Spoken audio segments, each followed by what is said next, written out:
Assalamualaikum warahmatullahi wabarakatuh. Saya Herawati dengan NIM 202105010152 akan membacakan materi tentang materi akuntansi sebagai berikut. Pengertian Sarbanes-Oxley Act. Sarbanes-Oxley Act merupakan sebuah produk hukum di Amerika Serikat yang mengatur tentang akuntabilitas, praktik akuntansi, dan keterbukaan informasi, termasuk tata cara pengelolaan data di perusahaan publik. Namun di Indonesia baru sebagian kecil yang menetapkan aturan tersebut. Sejarah munculnya Sarbanes-Oxley Act. Sarbanes-Oxley Act atau SOA dalam hukum federal Amerika Serikat yang ditetapkan pada 30 Juli 2002. Undang-undang ini diprakarsai oleh Presiden George W. Bush. Undang-undang ini dikeluarkan sebagai respon dari Kongres Amerika Serikat. Terdapat berbagai skandal yang merugikan triliunan dolar bagi investor karena runtuhnya saham perusahaan-perusahaan yang terpengaruh. Hal ini menggunakan kepercayaan masyarakat terhadap pasar saham. Aktivitas SOA pada perusahaan. Dalam SOA diatur tentang akuntansi pengungkapan dan pembaharuan yang masyarakat mengungkapkan yang lebih tentang hasil-hasil yang tercapai, manajemen kode etik bagi pejabat di bidang keuangan.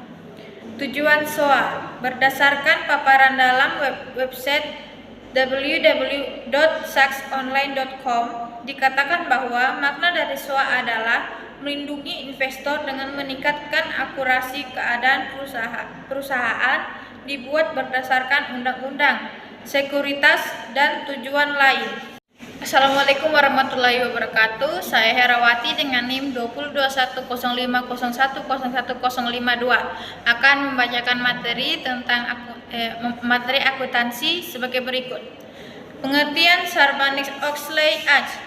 Sarbanes-Oxley Act merupakan sebuah produk hukum di Amerika Serikat yang mengatur tentang akuntabilitas, praktik akuntansi, dan keterbukaan informasi, termasuk tata cara pengelolaan data di perusahaan publik. Namun di Indonesia baru sebagian kecil yang menetapkan aturan tersebut.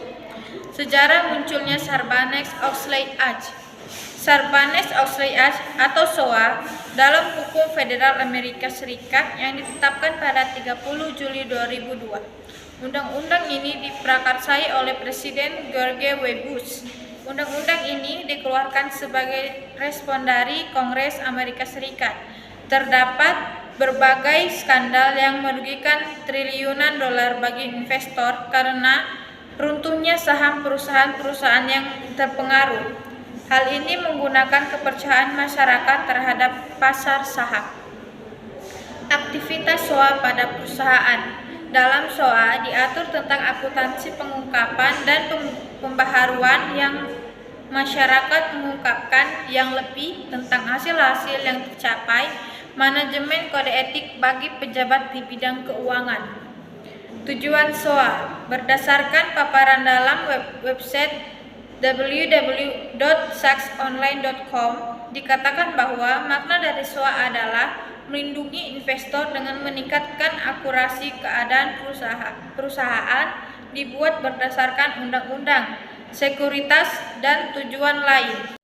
Isi SOA. SOA terdiri dari 11 judul yang dijabarkan lagi dalam 66 sektion yang menetapkan hal-hal mulai dari tanggung jawab, tambahan dewan perusahaan, hingga hukuman pidana. Pengendalian internal Pengendalian internal adalah rencana organisasional dan semua tindakan yang dirancang untuk mengamankan aktiva, mendorong karyawan untuk mengikuti kebijakan perusahaan, meningkatkan efisiensi operasi, memastikan catatan akuntansi yang akurat. Jenis-jenis pengendalian internal berdasarkan lingkupnya. Pengendalian akuntansi, pengendalian administratif berdasarkan permasalahan yang harus dikendalikan. Pengendalian preventif, pengendalian detektif, pengendalian korektif. Judul berikutnya akuntansi piutang. Pengertian piutang. Piutang merupakan salah satu unsur dari aktiva lancar. dalam neraca perusahaan yang timbul akibat adanya penjualan barang dan jasa. Pemberian kredit terhadap debitur yang pembayaran pada umumnya diberikan dalam tempo 30 hari sampai 90 hari. Hal-hal yang akan diterima dalam berutang: bunga, piutang sewa, pendapatan piutang, penggolongan piutang dan umur piutang, piutang lancar, piutang tidak lancar, piutang yang dihapus, piutang dicadangkan, jenis-jenis piutang, piutang usaha, piutang wasel, dan piutang lain-lain. Wasel tagih. Wasel tagih adalah perjanjian tertulis untuk membayarkan sejumlah uang tertentu pada suatu waktu tertentu atau sesuai dengan kesepakatan. Internal piutang adalah salah satu cara perusahaan untuk mengantisipasi kemungkinan piutang tak tertagih. Hal-hal yang perlu diperhatikan sebelum memberikan piutang.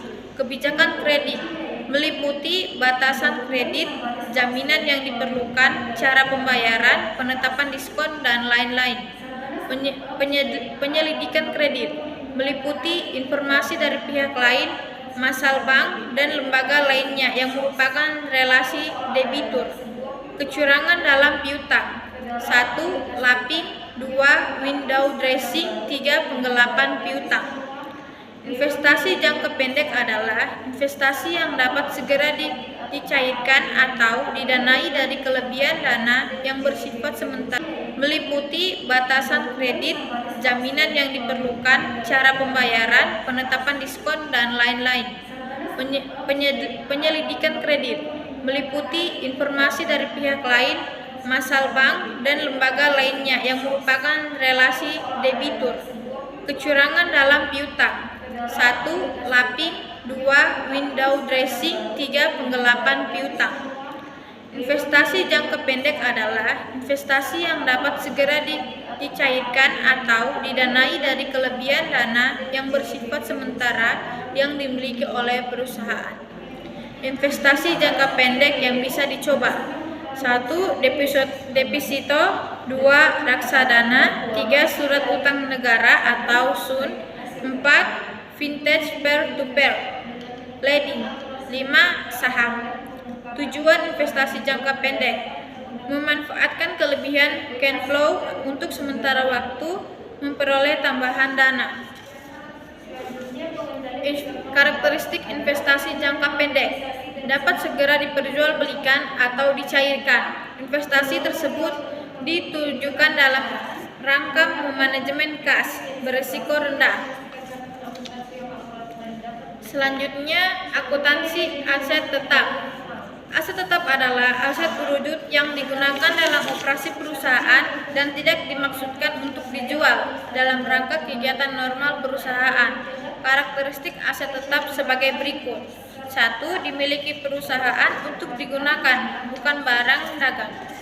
2. Dimiliki untuk digunakan dalam operasi perusahaan yang utama, bukan investasi jangka panjang. 3. Dimiliki untuk digunakan dalam jangka waktu lebih dari satu siklus operasi perusahaan, bukan perlengkapan. 4. Memiliki nilai yang relatif.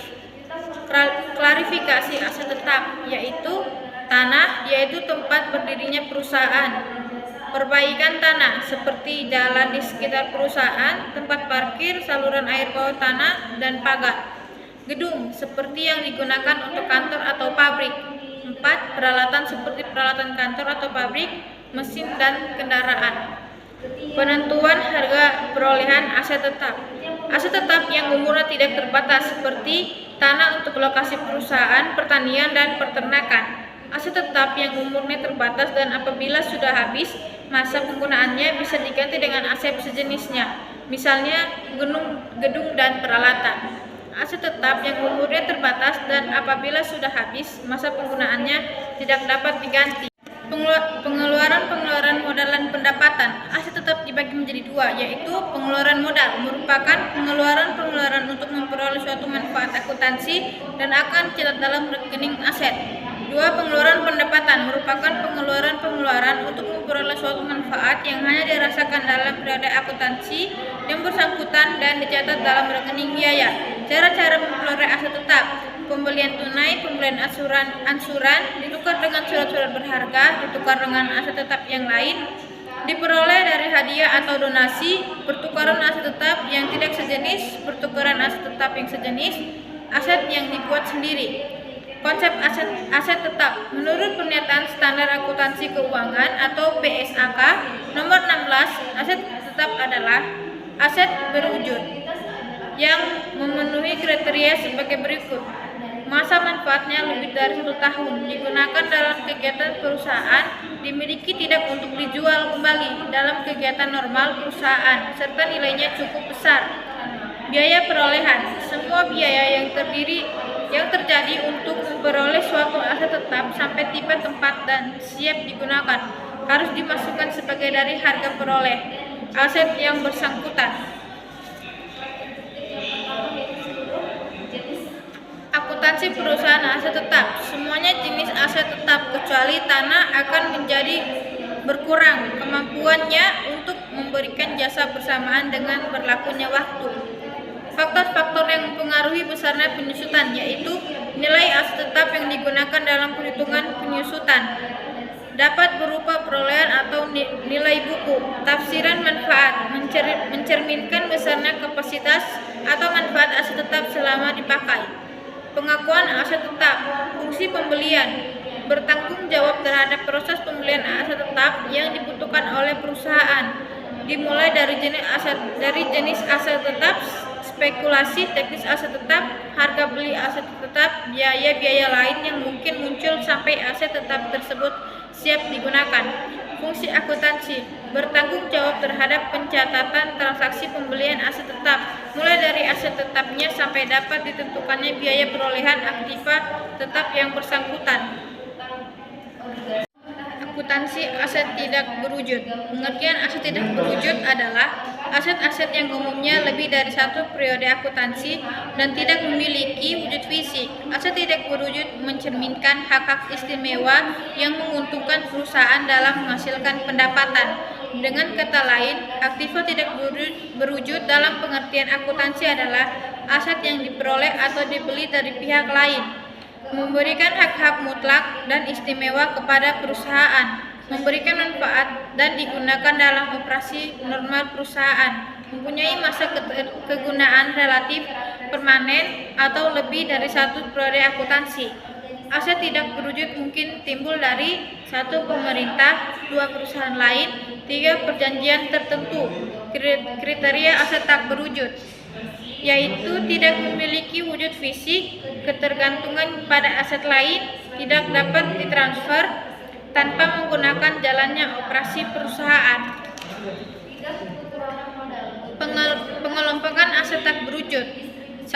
Yang umurnya dibatasi oleh undang-undang, peraturan, perjanjian atau oleh sifat aset itu sendiri, misalnya hak paten.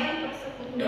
Aset tidak terbatas umurnya, misalnya merek dagang. 3. Kelebihan nilai investasi dalam saham untuk perusahaan induk pada perusahaan anak di atas nilai kepentingannya pada kekayaan perusahaan anak. Penilaian aset tetap tidak berwujud: bila diperoleh dengan pembelian, maka unsur harga perolehan dapat berupa harga yang dibayar dan biaya-biaya lain seperti biaya dekorasi dan lain-lain. Faktor-faktor yang mempengaruhi umur aset tidak berwujud: 1. Undang-undang, peraturan kontrak atau ketentuan yang diatur dalam kontrak.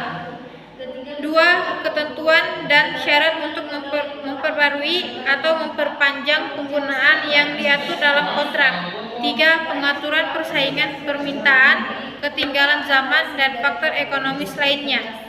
Jenis aset tak berwujud: hak paten, hak cipta, hak monopoli, hak merek dagang, goodwill, biaya pendirian perusahaan, biaya penelitian dan pengembangan. Akuntansi liabilitas adalah kewajiban yang harus dibayarkan perusahaan dari pihak lain untuk mendapatkan nilai ekonomis, salah satunya dalam proses operasional bisnis. Perubahan liabilitas bisa dianalisis melalui persamaan dasar akuntansi, yaitu aset sama dengan liabilitas plus modal. Akuntansi liabilitas. Seluruh jenis pinjaman yang digunakan untuk meningkatkan kesejahteraan pribadi dan usaha yang harus dibayarkan saat ini juga atau dalam jangka waktu panjang. Suatu peristiwa atau transaksi yang sudah terjadi dan mewajibkan entitas. Tanggung jawab atau tugas yang mewajibkan entitas pada pihak lain. Jenis-jenis liabilitas, kewajiban lancar, kewajiban tidak lancar, dan kewajiban kontingensi. Pengakuan adalah pedoman umum untuk mengetahui karakteristik kualitatif informasi sehingga elemen laporan keuangan hanya dapat diakui bila kriteria, definisi, relevansi, dan keterukuran terpenuhi. Kaidah pengakuan, ketersediaan dasar hukum, penerapan konsep dasar konservatisme, substansi ekonomi transaksi, keterukuran nilai. Hal-hal yang perlu diperhatikan dalam pengukuran, kewajiban dalam pembelian kredit, diskon atau premium utang obligasi. Diskon obligasi dilaporkan sebagai pengurangan nilai nominal dalam obligasi di neraca. Premium obligasi apabila belum diamontasi merupakan utang. Kewajiban moneter dan non-moneter. Penilaian mengacu pada penentuan nilai keharusan sekarang. Pada setiap saat aturan terjadi kewajiban sampai dilunasinya kewajiban. Dasar penilaian kewajiban yaitu harga pasar sekarang, nilai pelunasan neto, nilai diskon aliran kas masa datang. Selanjutnya, akuntansi penggajian. Pengertian gaji adalah kompensasi yang umumnya dalam bentuk uang yang diberikan kepada karyawan sebagai balas jasa atau tenaga dalam pikiran dalam pengembangan tugas-tugas yang diberikan oleh pimpinan untuk mencapai tujuan perusahaan. Sistem akuntansi penggajian adalah sistem yang menangani pelaksanaan kegiatan dan fungsi utama perusahaan yang dirancang untuk menangani transaksi perhitungan gaji karyawan dan pembayarannya. Tujuan pemberian gaji: 1. Memperoleh personalia yang kualifikasi. 2. Mempertahankan para karyawan yang ada sekarang agar tetap kompetitif dengan perusahaan-perusahaan lain. 3. Menjamin keandalan. 4. Menghargai perilaku yang diinginkan. 5. Mengendalikan biaya-biaya. 6. Memenuhi peraturan-peraturan legal. Informasi yang diperlukan dari kegiatan penggajian. Jumlah gaji yang menjadi beban perusahaan selama periode akuntansi tertentu. Jumlah biaya gaji yang menjadi beban setiap pusat pertanggungjawaban selama periode akuntansi tertentu. Jumlah gaji yang diterima setiap karyawan selama periode akuntansi. Rincian unsur biaya gaji menjadi beban perusahaan dan setiap pusat pertanggungjawaban selama periode akuntansi tertentu. Dokumen yang digunakan dalam sistem akuntansi penggajian. Dokumen pendukung perubahan gaji dan upah, kartu jam hadir, kartu jam kerja, daftar gaji, rekap daftar gaji dan rekap upah, surat penggajian gaji dan upah, amplop gaji dan upah, bukti kas keluar. Fungsi yang terkait dalam sistem akuntansi pembagian, fungsi kepegawaian, fungsi pencatatan waktu, fungsi pembuatan daftar gaji dan upah. Akuntansi untuk persekutuan. Bentuk organisasi persekutuan, karakteristik untuk persekutuan, kumpulan individu, keinginan bersama, umur yang terbatas, kewajiban yang tidak terbatas, kepemilikan bersama atas aset persekutuan. Bentuk-bentuk organisasi dengan karakteristik persekutuan yaitu persekutuan terbatas, persekutuan dengan tanggung jawab terbatas, persekutuan dengan tanggung jawab terbatas. Kelebihan dan kekurangan persekutuan. Kelebihan, beban dari perusahaan, mudah dalam mengambil keputusan. Kekurangan, kegiatan bersama, umur yang terbatas, kewajiban tidak terbatas. Dasar akuntansi persekutuan. Pendiri sebuah persekutuan, pembagian laba rugi bersih, laporan keuangan. Likuiditas persekutuan, tidak kekurangan modal, sisa kas didistribusikan kepada sekutu berdasarkan saldo modal mereka setelah seluruh jurnal pada 3 langkah sebelumnya diposting. Semua akun persekutuan termasuk keuntungan atas relasi akan memiliki saldo nol, kekurangan modal.